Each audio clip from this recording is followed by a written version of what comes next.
Hello everyone and welcome to the Patreon show for June 2019. We had another very brief international trip this month as I nipped over to France to meet some of the Activision Blizzard staff being laid off in Versailles and of course also meet the unions trying to protect them. This was a slightly weird visit in the fact that I travelled something like 200 miles to basically stand outside someone's office for a day. Blizzard as a company chose not to be involved in our story. We did ask them if they wanted to comment, they did not. And that meant that I couldn't get past these gates right here. This led to all of my interviews basically happening just outside the office or in a cafe across the road. But yeah, it felt like some good old-fashioned reporting, which of course I'm a complete romantic about. And yeah, I'm pretty pleased with how the piece turned out at the end. It's great to have something on the channel that reflects one of the most important conversations happening in video games right now, workers' rights and unionization. And yeah, it felt like basically since the Getting into the Games Industry episode we did about the Telltale closure, it feels like we've been missing this particular angle on the channel, and yeah, really glad to have resolved that. Shout out to Annie for taking a subject that on paper is not super sexy and can actually be a little confusing, and bringing so much clarity to it with her motion graphics. This is a completely different challenge to the one we faced with our previous video on Wishworld, and she smashed it, I think. So yeah, good job on that, Annie. It was also nice to be able to tie this story into some of what we've seen while following Gameworkers Unite UK, which is different than Gameworkers Unite. Gameworkers Unite is it's like a grassroots organisation that is pushing for unionisation across the globe. Gameworkers Unite UK is actually a union in the United Kingdom, if that makes sense. Probably not. But anyway, look at us. We had archival footage to draw upon from something that we went to back in January. We've been following their progress for a little while, and yeah, it felt really good to be able to tie that into the story that we put together here. Anyway, for now at least, I'm glad that PMG can put to some of our work that shows what kind of a role a union can have in the games industry, because I think a lot of people are asking that question right now, and I'm certain we'll have reasons to return to this subject over the coming years. But yeah, an important starting point here for us, I think. So what else happened in June? Well, our first round of t-shirts and pin badges have just started shipping out, I believe, which is extremely exciting for us. If you purchase anything, do send us a picture. We'd love to see them out in the world, wherever you are. And yeah, I'm actually waiting for mine to arrive right now, so some of you are getting them before us. I hosted a panel at the Guildford Games Festival just a few days ago, in fact, which was quite fun, sort of, anyway.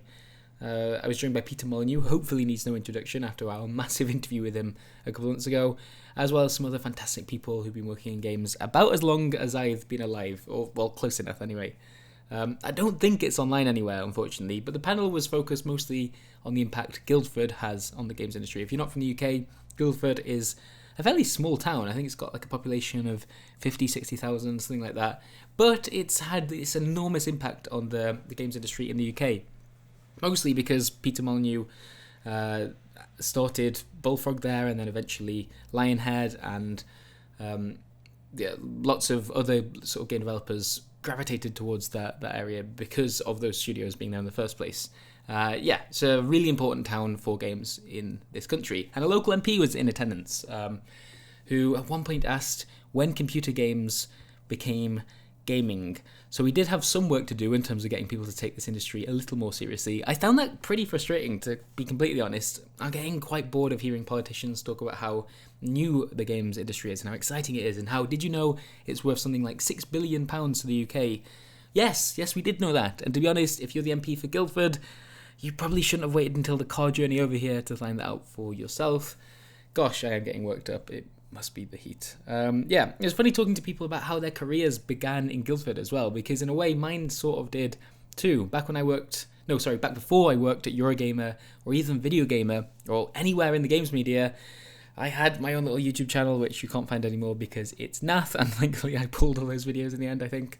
And yeah, I won a competition to visit Electronic Arts in Guildford to see the Harry Potter and the Deathly Hallows game that they were making, which it wasn't a fantastic title, sadly, but I loved seeing that studio and meeting so many interesting people working on it, and meeting some people from the media who were reporting on this game. I was hooked from that moment, and yeah, it was a really, really great memory, actually. We went to Jamie's for our lunch, which, given that I was at uni at the time, felt very swanky indeed. Yeah, that whole trip would actually be an entirely positive memory for me, I think, if it wasn't for this picture of me meeting Tom Felton, aka Draco Malfoy, which has really haunted me ever since. God, that haircut. You know, I think if you Google Chris Pratt, this is one of the first pictures that comes up. July is looking to be a real interesting one for us. Let's just say that, well, alongside our next episode, we're also going to be working on a pretty massive collaboration with another channel that is very interested in how video games are created. That's probably saying too much. I'm not very good at this. I think we'll be able to talk about it pretty soon anyway, probably once some of this filming has been done. And when we can, you will be the first to know. It's very, very exciting, I promise. I'm hopeful that a lot of you will be pretty stoked when you find out. But I'm saying too much here. I better move on. As for next episode, we'll be taking a look at something a little more lightweight this month. Well, that's the plan anyway. It's not quite as political as Unions, although it does involve Gandhi and nuclear weapons, and not actually the story that you might think we're talking about if you know anything about Civilization. Or even not, like, if you know anything about memes, you may think you know the story we're doing, and that's hopefully not going to be the case. Yeah, looking forward to it. I really want to talk about this other thing that we have planned, and I can't, nope, won't do it.